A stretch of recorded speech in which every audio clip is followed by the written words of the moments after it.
fall. Dancing in the swirl. Okay.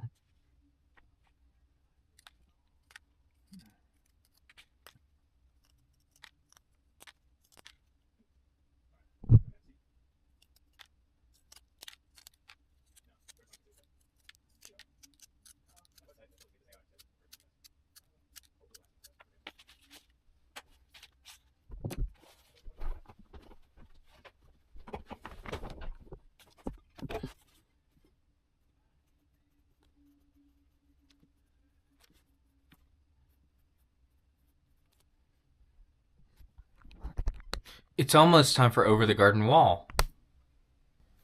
Good morning, everybody. I'm making coffee now. We're about to talk about something that I've wanted to talk about on this channel for a couple weeks. This is in my political compass video. Monetary socialism. So if you were watching that video where I said I was going to make this video and you were getting excited, congratulations. So,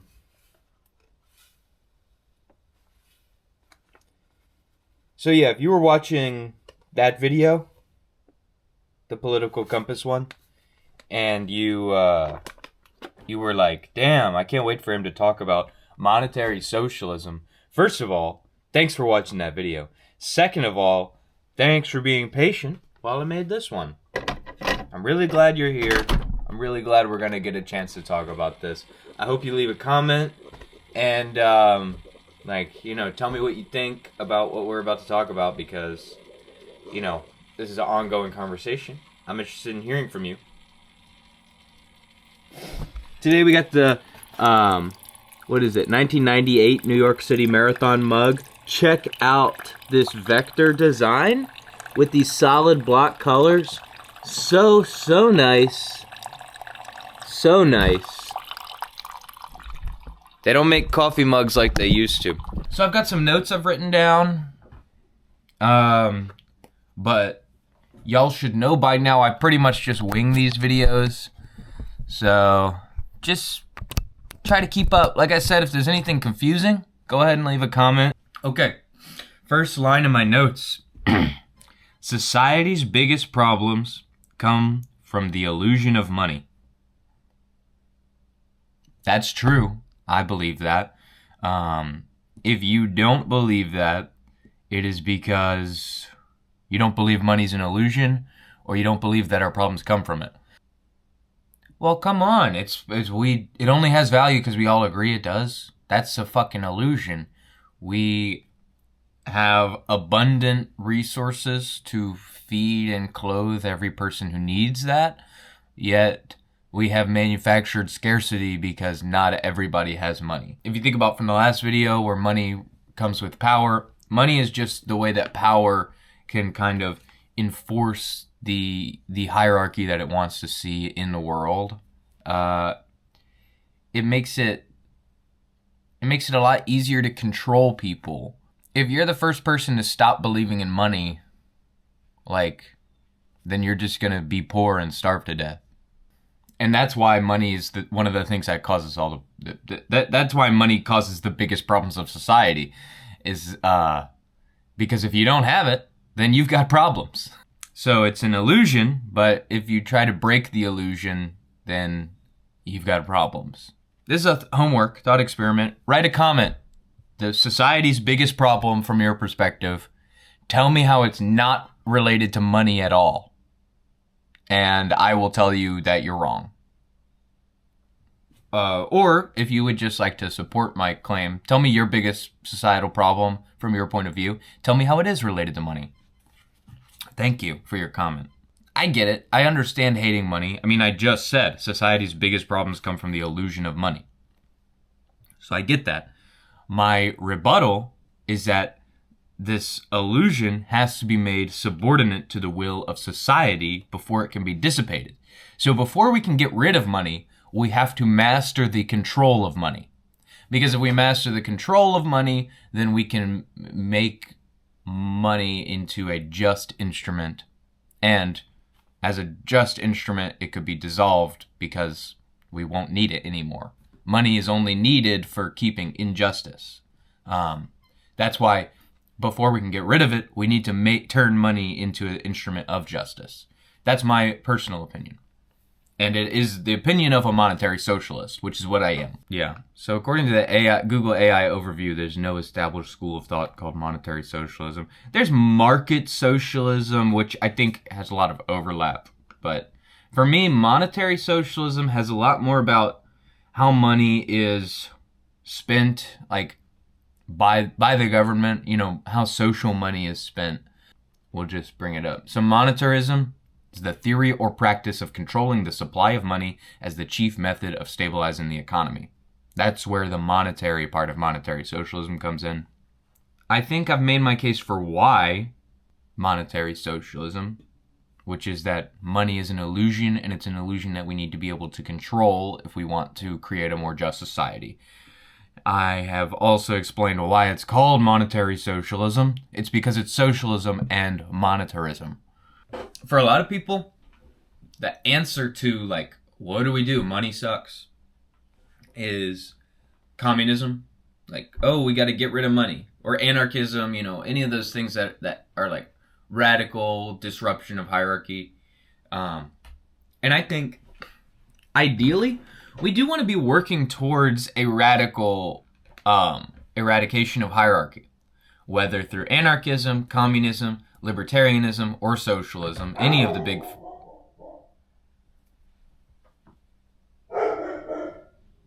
Anyone who wants to create a more just society wants to eradicate the social hierarchy, at least in my opinion. And that is something that ideologically, communism, anarchism, socialism, and even libertarianism all account for.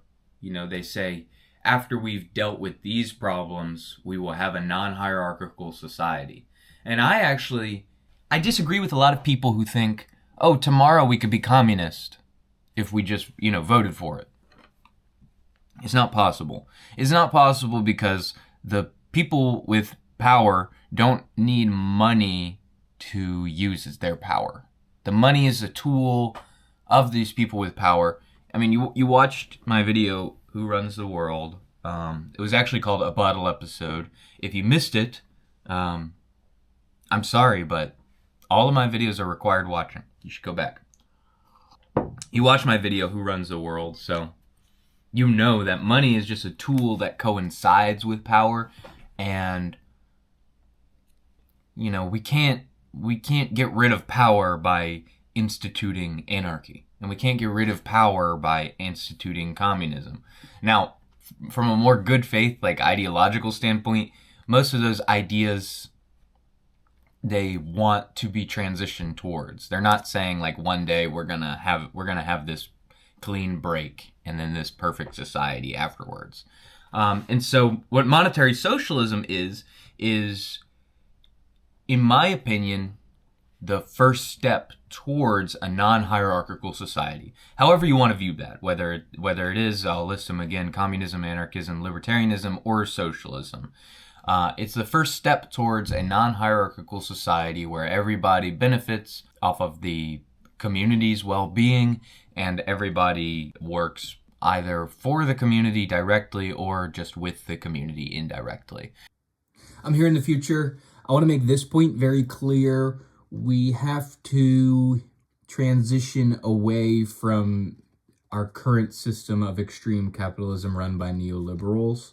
And when I say that monetary socialism is the next step in transitioning towards a non-hierarchical system, what I'm saying is it is the first step of transitioning away from a, capitalist, corrupt system.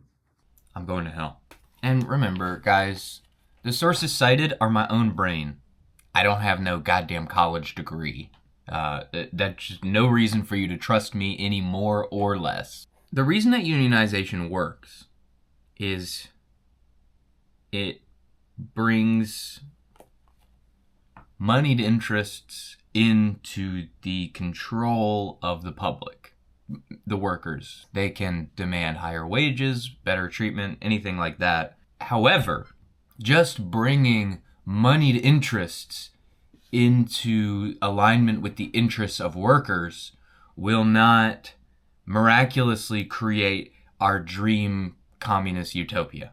Because these people, even if they have money and they're employing people and all that, they have power beyond their money. And it's not like if we just tax these people, make them pay their laborers a fair share, it's not like all of a sudden we did it. So we do want a high unionization rate, but there are also economic knobs that our government should be turning to create a stable growth economy without inflation.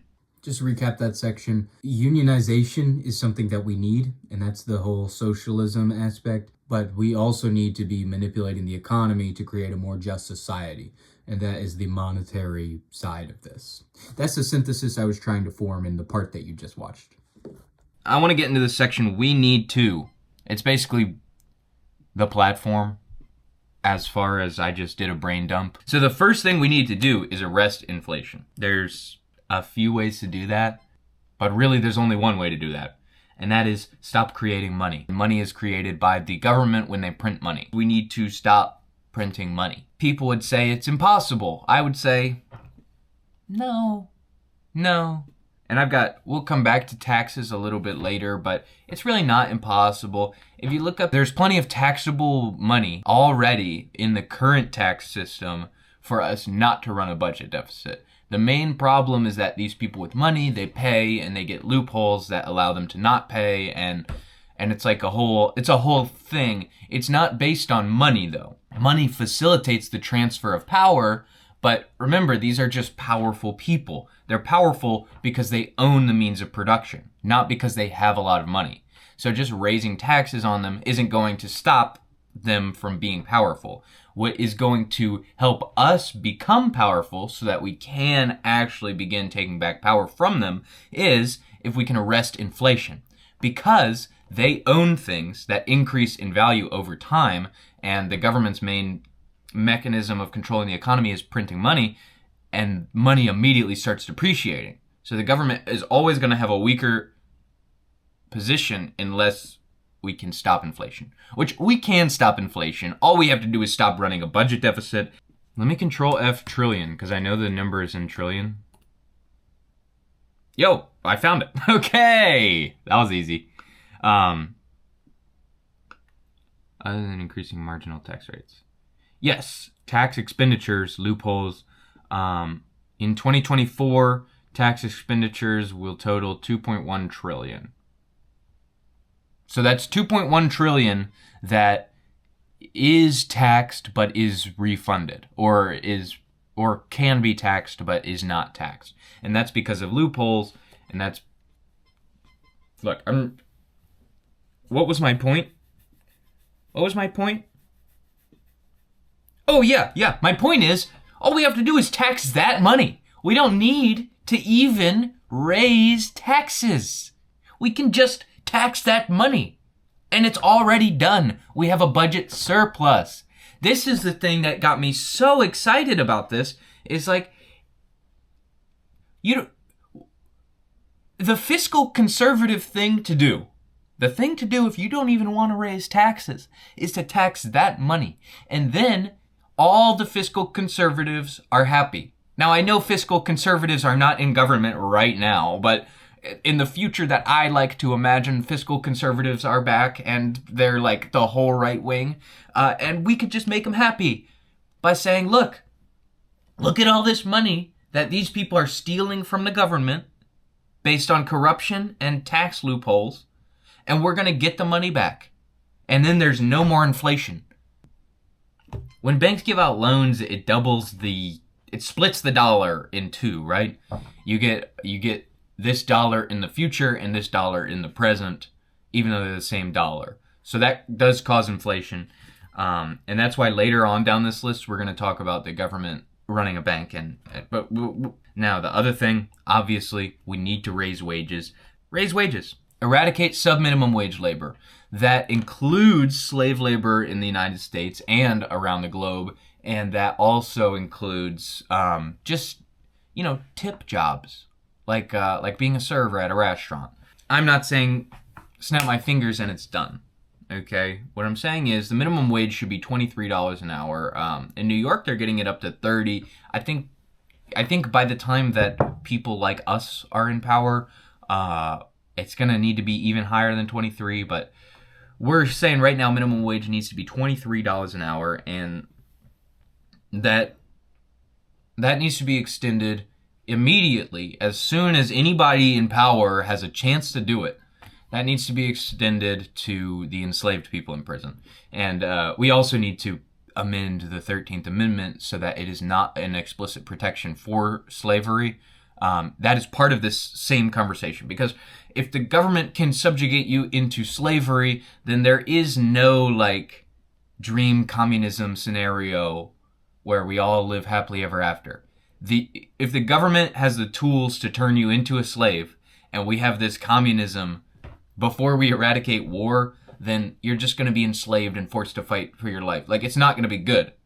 That's why we need to do these things. We need to fix the economy before we can start transitioning away from a system where money is a necessity for life. We can't get rid of money until after we get rid of slavery. And that does include worldwide slavery. I think targeted tariffs on sweatshop labor is one thing that we can do. Foreign relations need to be improved, and we need to have the whole world, or, at least our allies, on the same page about what domestic and foreign policy needs to be in order to create a world with a stable economy. I know. I sound like I think the government is good. I sound like I think the government could be good. And that's because I do think it could be good. I'm a realist. I know it's not good right now. I know things are about to get way fucking worse for all of us. But this is shit. Scratch. Cut everything. Cut everything out I just said. Alright. It should be easy to understand why we need to raise wages and eradicate sub-minimum wage labor, including slave labor. That is going to increase consumer purchasing power, which is going to rev up the small local economies. Because if you get more money into the hands of people who work, then you're going to get more money spent and at places that are local to those people who work. But a town where people can actually go out, purchase entertainment, make new friends, and just have a healthy social life without worrying about money. That's what we want. My goal for the average worker in America is, like I said, $23 an hour minimum. The workers go out and spend their money on their day off. They go out to restaurants. They go out to bowling alleys. They go out to play laser tag. They go out to do the arcade. They go out to fucking baseball games. They go out to basically do all the things. Participate in culture and love life and love their country and want to serve their community. This is another thing. We need to build a feeling of community before we can get to communism. How could you have a commune without a community? It's like putting the cart before the goddamn horse. We're going to talk about the Federal Reserve Bank. They're going to open up providing loans at low interest rates. Credit card, debit card, savings, checking, every kind of bank account. They're basically just going to compete with any of the other online banks. The thing is, they have a much lower overhead because they have all the money, which means that this could be a way for the government to generate revenue off of providing better loans than are available anywhere else, while also getting the benefits of providing loans to people. I'm imagining I'm talking to leftists who don't understand the economy. Providing loans is one of the best things you can do to improve material conditions immediately. Obviously, instant cash transfers are better. No strings attached cash.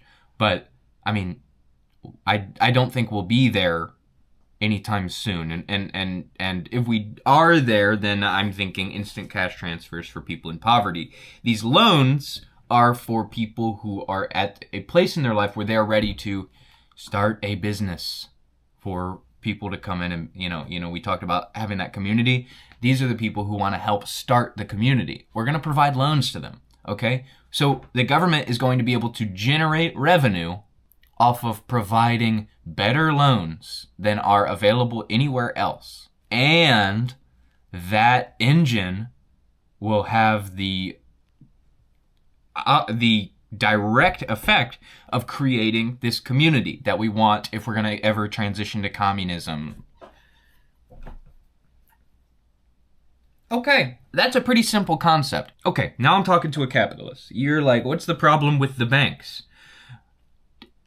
You want me to explain to you the problem with the banks? Well, first of all, their existence creates some amount of inflation, which we already said we want to eradicate. And I'm not saying, by the way, we want to get rid of banks. I'm saying we want the government to outcompete banks. Financial services are a necessity for every person. Just banking services need to be available to every person. In the current system, if you're poor, like if you have less than $500 in the bank, they charge you a fee. They charge you fees and shit. Predatory interest rates. I mean, the thing is, being able to get money, get on the real estate ladder, like purchasing property is how you get ahead in the world that we live in now. And poor people aren't able to do that, not because they don't have the future income to be able to do it, but because the banks are discriminating against them, because at the end of the day, it is some bank teller's job to decide whether or not this person has the future income to pay back the loan. And by the way, what's worse is that it won't always be some bank teller, and more increasingly, it is becoming some AI bank teller that just denies shit, and it's not a real fucking person. So we're heading towards a kind of cliff. I want to be clear, a cliff where human decency can no longer counterbalance the horrifying nature of our economy. Okay, the government can establish a bank which provides financial services, credit cards, loans, all the stuff, at a much better rate than any bank in existence, because it will inherently be a leaner operation because they can just print the money. I know we said we don't want to print the money. I'm talking about they could take it from the budget. The government could generate revenue off of providing a better service than any other bank. I feel like that's one reason to just go ahead and do it. But the other reason is that the government could give loans to people who are going to start small businesses and improve their community. Period. It would just benefit society if we had less selective banks making less of a profit. And, I mean, the best way to do that is to have a centralized bank. I mean, it is just to have a centralized bank. Government bank part B is basically after a period of competition with the remaining banks, there would be a point where the government would have all of the debt in one place. If we are all rational actors, if the government constantly provides better rates on debt, then the government will be the only bank. If we provide debt consolidation loans, then yeah, I mean, period. The government's going to get all the debt, or most of the debt, and this is how we can abolish debt using the central bank. So you see, it's a big idea, but it needs this neoliberal coding of here's how we're going to do it. Here's how we're going to work within the system. You know what I mean? It's a big idea. Abolishing debt. We could do it. We would just have to build a better system. Okay? I'm not saying it's easy. I'm just saying it's way easier than snapping our fingers and turning into communists, or snapping our fingers and turning into anarchists. We can forgive debt over a long period of time, basically eradicate debt from our economy. Let me just put it this way. Debt is the reason that like the bottom 20% of our society has a negative net worth. And that is part of the problem of wealth inequality. Now, obviously, real poverty, by which I mean a lot of these people have a net worth of zero, putting them in like the bottom, 30 or 40% of our society. Isn't that interesting? Like the actual homeless people you see on the street have more money than me and anybody who went to college. Does that make sense? But they don't actually have more money. They have a higher net worth. It just skews our graphs, makes it way harder to plan around. Like, it makes it way harder to plan aid for people in poverty when you have these people who are on paper in poverty, but in reality, they just need to be out of debt. So we eradicate debt.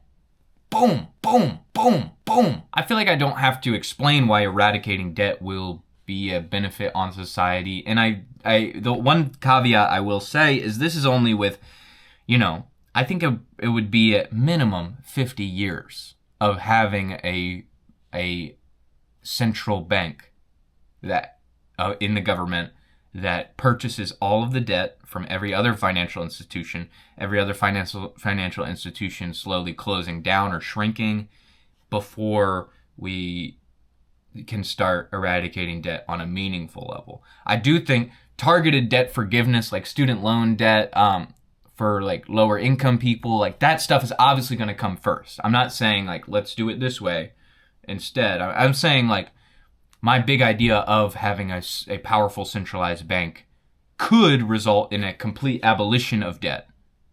It would take time, but it would be a fantastic improvement of society. And it would be aside from ending slave labor, which again is like, that's a huge task. I mean, so is abolishing debt. But those two things are like the first two major blows at the system of hierarchy that we live under. Gary's Economics has a good video about who goes into debt and who goes into credit. Basically, if you take a loan from the bank, you know how you get interest from having money in the bank? They're paying you to give your money to somebody else. So if you are in debt, then somebody else is in credit, which means they're receiving interest off the debt that you're paying. So basically these really wealthy people, you hear they don't have a lot of liquid cash. What they have is a bunch of assets, and those assets pay dividends, and those dividends come in large part from interest payments on debt. So it's like the top half of society is benefiting from the bottom half of society's servitude to banks. So if we can break that servitude, or at least disrupt it, that is a huge progressive, move for the whole society that will go a long way in throwing off the chains of capitalism. Boom, boom. How are we gonna fix taxes? How are we gonna fix taxes? I hear you asking. Well, we talked about tax expenditures already. That's in the Concord Coalition website. If we can strategically close the correct loopholes, we can already be running a budget surplus without even having to raise taxes, although we'll get to that. I don't think we're going to close all tax forgiveness loopholes. There are reasons to keep them open. Like, for example, the first time homeowner tax credit or whatever the fuck, whatever the hell the Democrats have been doing. Like, I'm sure there's some meaningful change that is creating, but it's so targeted that I just don't like it. I would rather target the extremely wealthy people who, like I said, are profiting through the banks and through ownership. They're profiting off of everybody else. I'd rather target them to take their stuff and give it to other people than target very specific, like, oh, this is a single mother with having her first child. Okay, she can have $3,000 this year. Rather than trying to pick out certain scenarios, That's what the Democrats do with their tax forgiveness. Now, we'll leave those tax forgiveness loopholes open, close the ones that really ought to be closed, and we'll call that a day as far as that goes. Now, what's going on with the income tax? This is one of my favorite graphs of all time. It is so, like, descriptive. It's going to be on screen the whole time I'm talking about it. Now, y'all see how fucking high the individual income tax is? Even towards the end of the graph, where all the rest of the taxes really drop off, like in the early 80s and then throughout to today, the rest of the taxes stay low. The individual income stays at a fixed level from the early 80s on throughout. And you can see this corporate tax drops drastically. Capital gains and dividends drop drastically. And yet, individual income, the one that pretty much everybody pays, is like the same. Why would they be doing that? It's because they're evil and they want wage earners to pay more than property holders. Yeah, the orange line and the orange dotted line on this graph are the only ones that wage earners pay. It's the only one that everybody who works pays. So when you see those other ones going low, that's just property holders getting wealthier. You can see what's interesting. The dividends tax matches income throughout most of history, and it's not until the early 2000s, shortly after 9/11, that the dividends tax drops low. You'll remember, based on, maybe you don't, I'm sorry, you don't, if you don't remember, in 2001, that was the last time that we actually had a budget surplus. So, look, you see how dividends drops off. So what is dividends? Dividends is the money you get from owning an asset, and the asset appreciates. So it's basically, it's like income you get for doing absolutely nothing, but you get it in like a check. Imagine you get it in like the check, like a bi-weekly paycheck, just like income tax. It's just income tax you get from nothing, just from owning things. Which is why it should be at least what the income tax is. I mean, that's how we've had it throughout most of history. It seems to make sense that, like, if you're earning income, you should pay tax as though you earned some income, rather than as though you, why should it be any less? Why should individual income be higher than dividends? Because it's like individual income is money you literally worked for, whereas dividends is just a smart purchase you made. So it's like, it seems kind of rigged to have it lower, doesn't it? Like, I mean, let's set aside the fact that it is rigged. Obviously, we all know the tax system is rigged. Can't we all look at this graph and say, that seems rigged?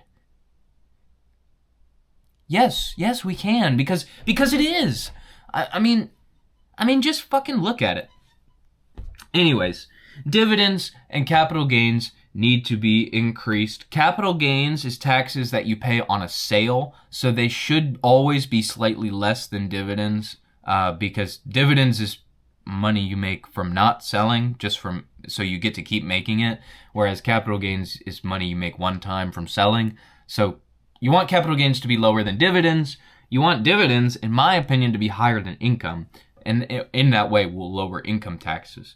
And the only other thing is corporate tax rate. That shit, it needs to be obviously a lot higher than it is at the moment. But the corporate tax rate has a lot of power to basically put water on the fire of the economy. So we want correctly targeted corporate taxes. So I'm not saying we need to increase it to 90% or anything like that. I'm saying we need targeted increases of corporate taxes, but capital gains, dividends, and individual income, I mean, you could just see and think about what is the most fair. And the most fair system would be if dividends were higher than capital gains and capital gains were higher than individual income.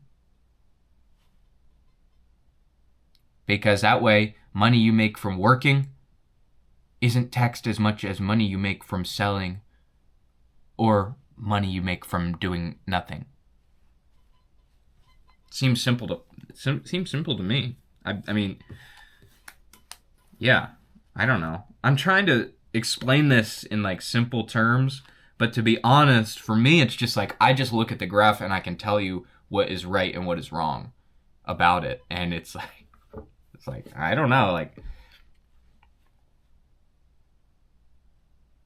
yeah. Oh yeah. So the other thing that I want to mention specifically, I'm not sure if it's put into the Concord Institute number, the 2.1 trillion that in tax expenditures, but charity loopholes, man.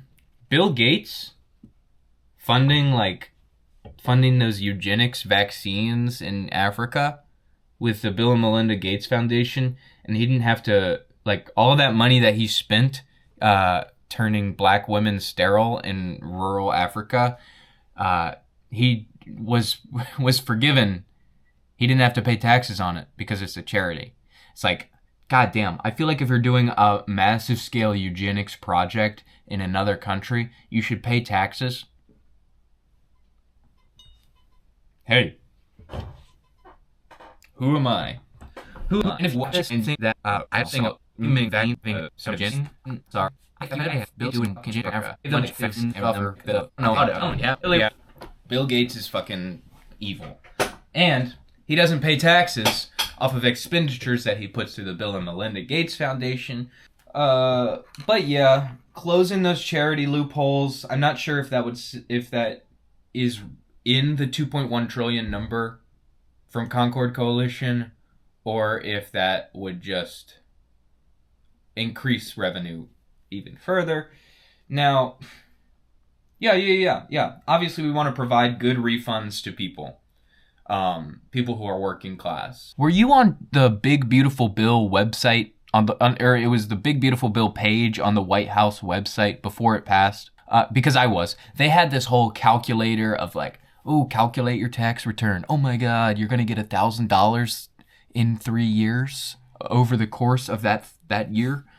Wow, that's such big savings. We should defund the whole government. I want to do. Here's the headline. Biggest tax refund of all time. People are getting average working class people $2,000-$3,000 by tax season. That's my first term as president. You just get that shit. And it's like, how did he pay for it? And it's like, it's all this taxes stuff he was talking about. Boom, boom, boom. Biggest tax refund of all time. Boom. Okay? People fucking love that. People loved it when Bill Clinton balanced the budget. And Bill Clinton fucking sucked cock. Boom, boom. But yeah, imagine the propaganda of literally doing the best tax refund ever without cutting services. Because we could do that. We could actually increase services. It makes me so excited. We could do the thing that Republicans have been saying they want since Reagan.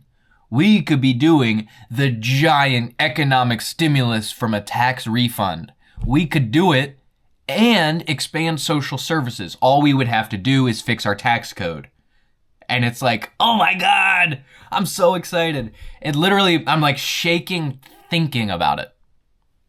Like, how awesome it would be, like, if my mom got $3,000 from the government for voting.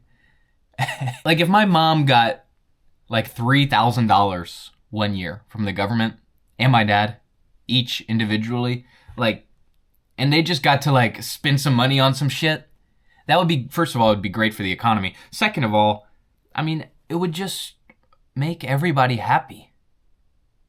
Like, because remember the first point of this? Society's biggest problems come from the illusion of money.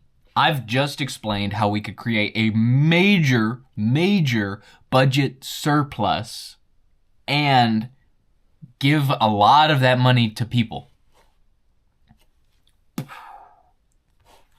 Problems going away like that. Problems getting solved by the government just by getting money into the hands of people like that. Boom, boom. While expanding social services, providing that is monetary socialism. So just while we're being fiscally conservative, obviously we all know we need to limit war spending. Obviously we want to defend Ukraine. Obviously we want to stop genocides overseas. Obviously we want to defend Palestine. But a lot of oh, we need to defend these people, it basically just means we need to stop selling their enemies bombs, because that's what we do. It's like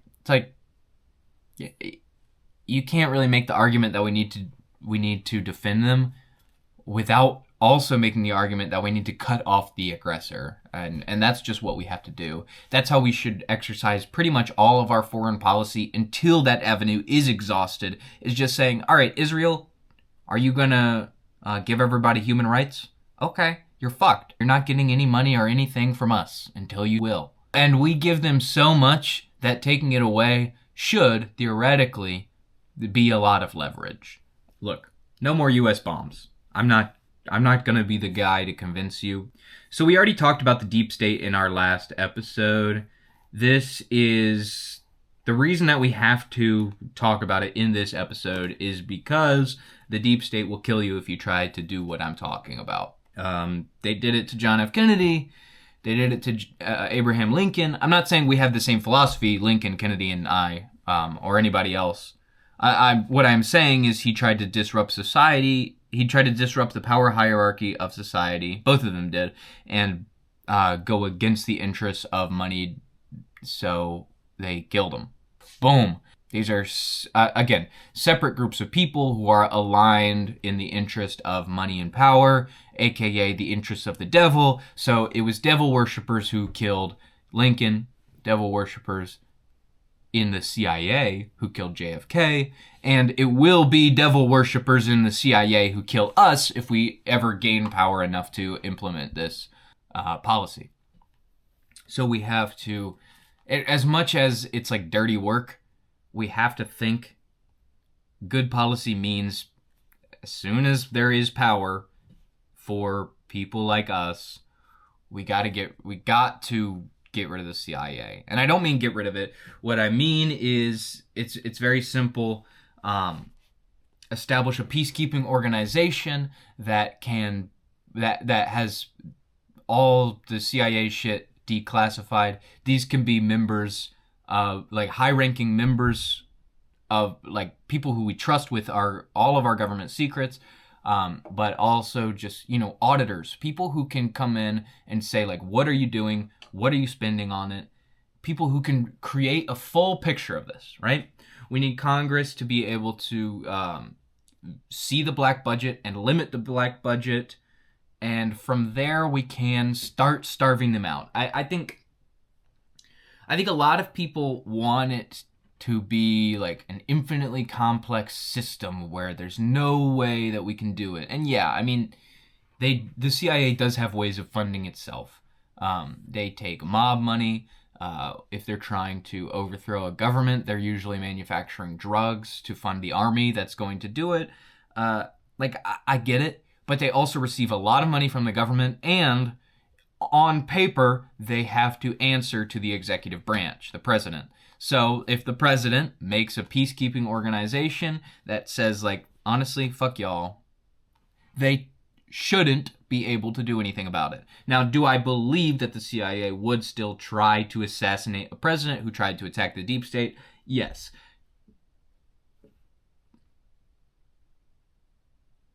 It's kind of hard to imagine the fact that any reasonable forward-thinking policy will never be enacted in this country because of the moneyed interests that control our democracy. It's very scary, and it's very depressing as well. But the only way to face the problem is head on. We have to focus on gaining power, and when we have power, we have to focus on stopping this tyrannical entity that can act without the will or consent or knowledge of the people and the president. I mean, we just can't have this organization in the executive branch anymore. We cannot have these military intelligence units because we are not at war. We don't need to be doing any fucking espionage shit. I mean, and I'm not trying to be radical here. We may need some certain espionage programs that are going on, and that's why we're creating a peacekeeping organization that has access to all of the information that the CIA has access to. We're not saying declassify everything tomorrow, disband the CIA tomorrow. We're saying build a organization that can help us transition from a lawless, terrible, horrible thing that will assassinate the president just because the president threatens them to something that is subordinate to the president. And from there, obviously democracy, we need the president to want world peace. I feel like if we have a president who can limit the CIA, then we have a president who wants world peace. Listen, have I been talking for too long? Are y'all still interested? I sure hope so. One more time. We know why we have to limit the CIA's power, and the way that we do that is by establishing an organization which is superior to them, as well as limiting their budget. It's just those two things. It sounds crazy. How do you stop the CIA? But think about it. There's two ways that we can do that. We can make them subordinate to a different organization, and we can limit their budget. That is our best bet. If it is possible, that is the plan that will work. And if it is not possible, then I mean, we might as well just fucking kill ourselves. Boom. I just want to go over a few quick policies. Nothing's ever quick in these videos. Here's one thing. It's pretty core to what I think what makes monetary socialism different from socialism that still has money. And that is, the government is allowed to make money off of services. My goal is to create an economy with no inflation and with taxes being as low as possible. I don't know how low that could be. It depends on what government services end up being provided and what the public feels like is fair for them to make money off of. And I'm very hesitant to talk about, making money off of certain things. Like I don't like the way that the post office only makes money from customers, and that's not what I'm saying. I think social services should be funded from the government budget. I also am not terribly opposed to people paying for the services that they use. We obviously have we've talked about the bank. That is a way that the government could generate revenue while still undercutting every other bank's interest rate. They could do it. The reason they could do it is because they have all the money. They could literally just make a way better bank than exists currently. So for me, the next thing that is a no-brainer is health insurance. The government could make a tiny amount of money off of providing health insurance, basically just with, the monthly fee that you already pay to your health insurance provider. But what the government could do, providing comprehensive health insurance, and I'm including dental, I'm imagining in my head the best health insurance you can get. You pay monthly. It could come out of your paycheck, but your employer wouldn't have to provide it. Now, your employer not having to provide health care is going to lower your employer's costs, which is good because we're also going to raise the minimum wage. Remember, just providing insurance, because you need insurance to exist in this world. And there are other ways to administer free health care. I think that we have seen that without stable growth, there is stagnation in those industries. You get lines waiting to go to the emergency room. And I'm not saying we don't have that in our current system today. The American system is the worst healthcare system in the world. But I'm trying to imagine a system that, first and foremost, could be easily implemented. Secondly, would be fiscally responsible. And thirdly, would be the best healthcare system in the world.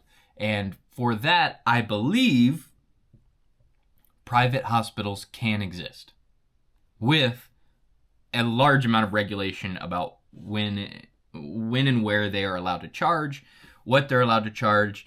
I think that there should be controls on what they have to pay their employees so that there is no profiteering person at the top just opening hospitals like crazy and profiting off of denial of care like the system that we have now.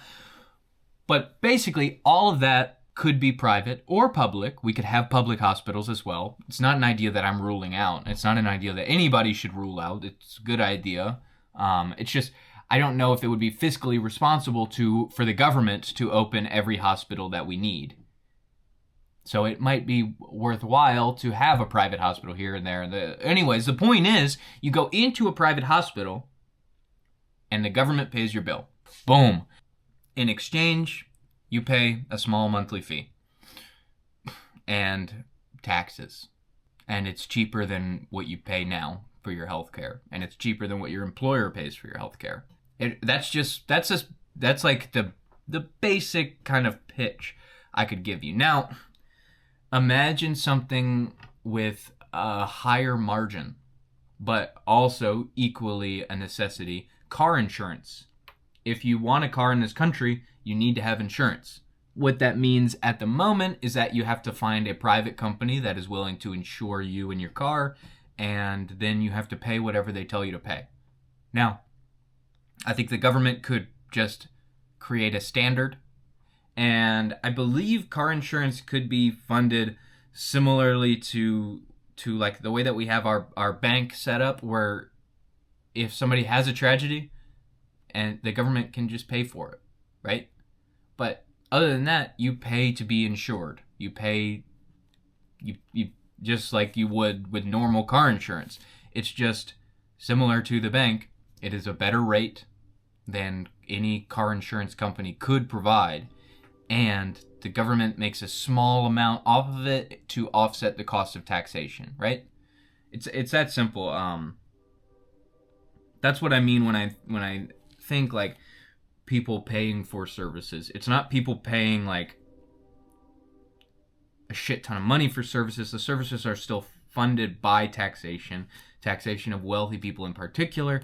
It's just a small amount at the point of sale could make sure that the whole system is being administered in a way that is responsible, and nobody's gatekeeping funds that come from the top down. I mean, obviously people could still gatekeep funds that come from the top down, but if you have funding coming from the actual point of service, then it's harder for an administrator to gatekeep those funds.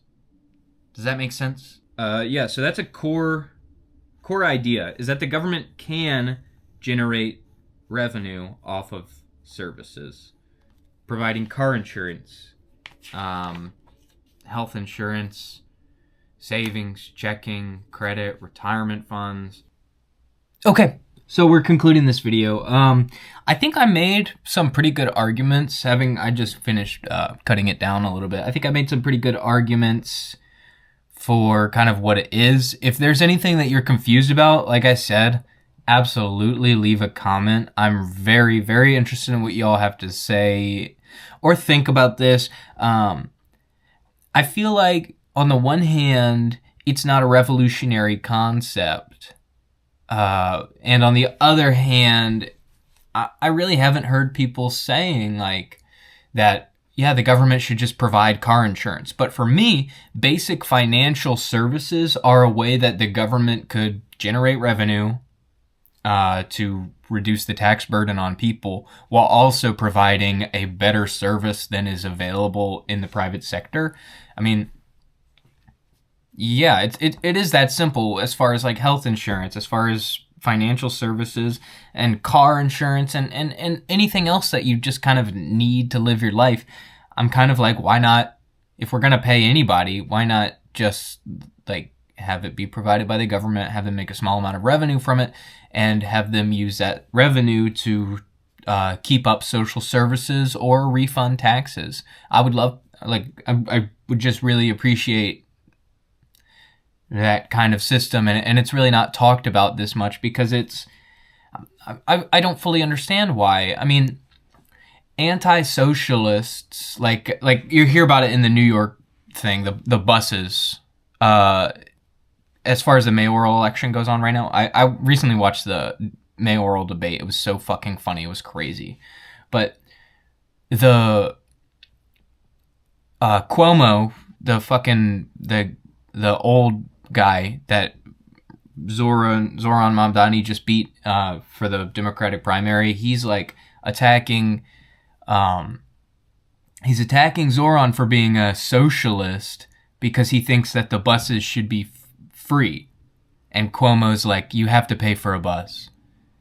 But they both miss that they're both socialists if they both support having public transportation. Y'all are both socialists. So this is more kind of my way of differentiating between a brand of socialism, you know. So I know there's an infinite amount of overlap with what people call socialism, and there's an infinite I think there's a good amount of overlap with what people call republicanism or fiscal conservatism, and it's kind of a blending of those ideas. So because I feel like there are a lot of fiscally conservative people who would like to see social services administered in a way that makes sense and actually improves society, but just doesn't cost, like, it doesn't, like, you know. I mean, and the other thing is the media ecosystem has been lying to fiscal conservatives about where their taxes go and how much taxes each average person spends, when in reality, like, your average voting working class fiscally conservative person is actually taking on a lot of the tax burden, like far more than they should. So if we can get them on board with a message of less taxes and combine that with the message of actually there are some programs that we need to implement in the government at the same time, then I think we could build a very broad coalition of fiscally conservative socialists. And that is what I'm calling monetary socialism. So thank you guys so much for watching. Seriously, leave a comment. I have mad respect for you just being here. Thank you so much for watching through this whole fucking video. I love you. Bye.